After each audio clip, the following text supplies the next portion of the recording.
Hey guys, how's it going? Michael Troy here, and today we're looking at X-Men Spotlight on the Starjammers. Alright, so this one's kind of fun. This is a two-part miniseries. We're only going to look at issue 1 today, but this is the Starjammers. We all know them from the X-Men. This is probably one of the last big things I remember Dave Cockrum drawing. It's from 1990, but we all know Dave Cockrum. I believe he basically co-created the Starjammers. These look like scream of Dave Cockrum designs. Binaries in there, and I love her, Carol Danvers.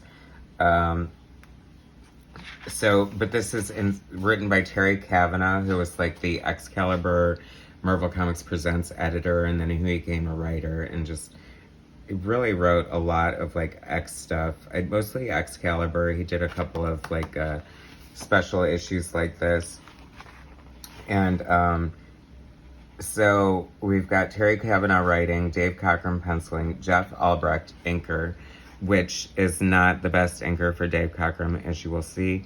But I guess it could be worse. I mean, this all looks like very much Dave Cockrum, spaceships and space, and he does cosmic so well. It's a great splash page there. Corsair is such a funny comic design. I mean, I guess it was fine in the 70s, but now he kind of looks like, a Village Person reject, and I don't really mean that in a complimentary way. Lilandra and Xavier. If you're reading John Byrne's X-Men Elsewhere on his Byrne Robotics forum, it's involved the Shire and Lilandra and the Imperial Guard, like, very heavily. So that's kind of reminding me of this right now. But, so Corsair is Scott Summers' father.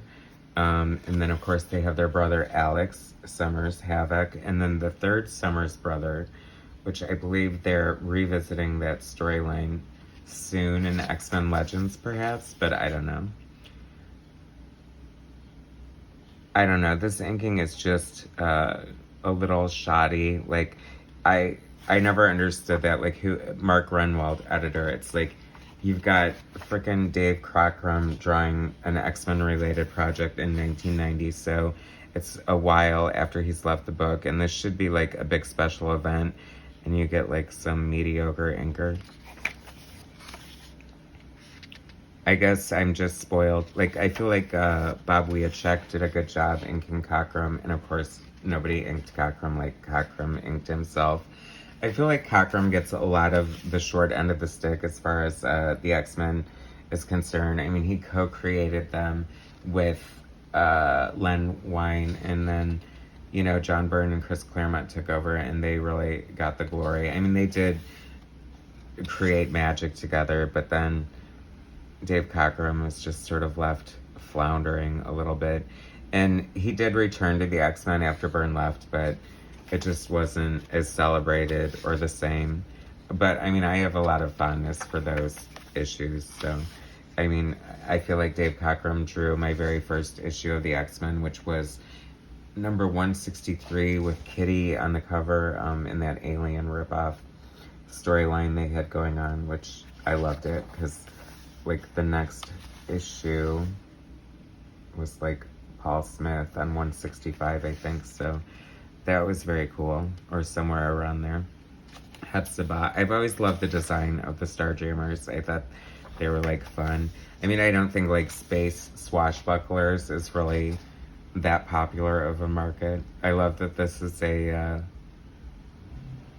splash page, like this weird creature. Like, what the hell is that? I can't even begin to describe that. Wenches. And you also have to love a cover, or a title of a chapter called Wenches. But will there be any wenches? Is this the wench? And he didn't write it, but it feels like Dave Cockrum did get a little silly sometimes with his art, but I don't know. That wasn't his fault. He didn't write it. Dave Cockrum also did that great creator-owned Futurians comic book. And, he is known for doing the Legion of Superheroes and, like, such a great costume designer.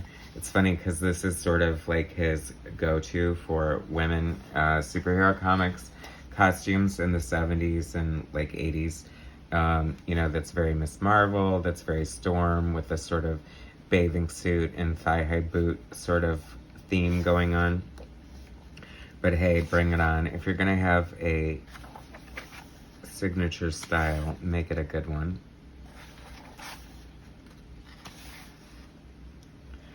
I don't remember the story at all, so clearly it had a huge impact on me. But I think it was just like a fun excuse to focus on the Starjammers. I mean, obviously it didn't lead to them having their own solo book. I wonder why they never had a solo book. I guess perhaps sales weren't good enough on stuff like this. Or the implosion of the 90s. Who knows? But whatever. I don't know that I would have gotten it anyway. So anyway, oh good, Deathbird shows up at the end. Everybody loves an evil sister, and that is Lilandre's evil sister. So that is X-Men Spotlight on Starjammers by Terry Kavanagh and Dave Cockrum. A little fun trip from 1990. Thanks so much for watching, you guys. Please subscribe to my channel, hit like, share my content, and I'll bring you some more later. Alright, thanks guys.